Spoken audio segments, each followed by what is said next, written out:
அவரைக்காய் சீசன் இருக்கும்போதே இந்த சாதத்தை செஞ்சு பார்த்துருங்க. இந்த சாதம் செய்ய வெறும் 10 நிமிஷம் போதும்.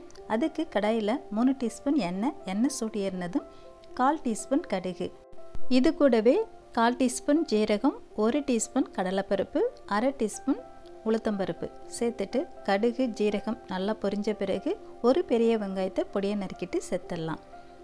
வெங்காயம் நல்லா வதங்கி கண்ணாடி பதம் வர வரைக்கும் நல்லா வதக்கலாம்.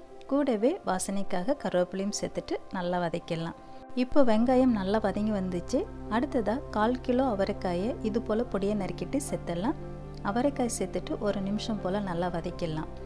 இப்போ இது வதங்கிட்டு இருக்க சமயத்தில் காரத்திற்காக மசாலா பொடியெல்லாம் சேர்த்துடலாம். 1 டீஸ்பூன் சாம்பார் பவுடர், கூடவே 1/4 டீஸ்பூன் மிளகாய்த்தூள், 1/2 டீஸ்பூன் மல்லித்தூள், 1/4 டீஸ்பூன் மஞ்சள் தூள் சேர்த்துட்டு கடைசியாக இந்த காய்க்கு தேவையான அளவு 1/4 டீஸ்பூன் உப்பு சேர்த்துட்டு நல்லா கலந்து விடுங்க. அடுத்ததாக காய் நல்லா வேகணுங்கிறதுக்காக காய் முழுகிற அளவுக்கு ஒரு சின்ன கப் அளவு தண்ணி சேர்த்துடலாம். தண்ணி சேர்த்துட்டு கலந்து விட்டுட்டு ஸ்டவ்வை லோ ஃப்ளேமில் வச்சுட்டு மூடி வச்சு ஒரு 10 நிமிஷம் போல் தண்ணி வத்துற அளவுக்கு வேக விட்டுடலாம். இப்போ தண்ணிலாம் நல்லா வற்றி வந்துடுச்சு.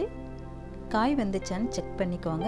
காய் ஓரளவுக்கு 3/4 பாகம் வெந்த பிறகு ஒரு சின்ன கப் அளவு துருவின தேங்காயும் சேர்த்துக்கலாம்.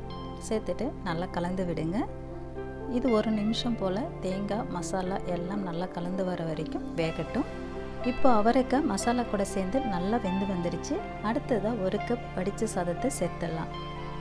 சாதத்துக்கு தேவையான அளவு உப்பு, கடைசியாக பொடியை நறுக்கின கொத்தமல்லி தழை சேர்த்துட்டு இப்போ ஸ்டவ்வை லோ ஃப்ளேமில் வச்சுட்டு மசாலா சாதம் எல்லாம் நல்லா கலந்து வர வரைக்கும் கலந்து விடுங்க.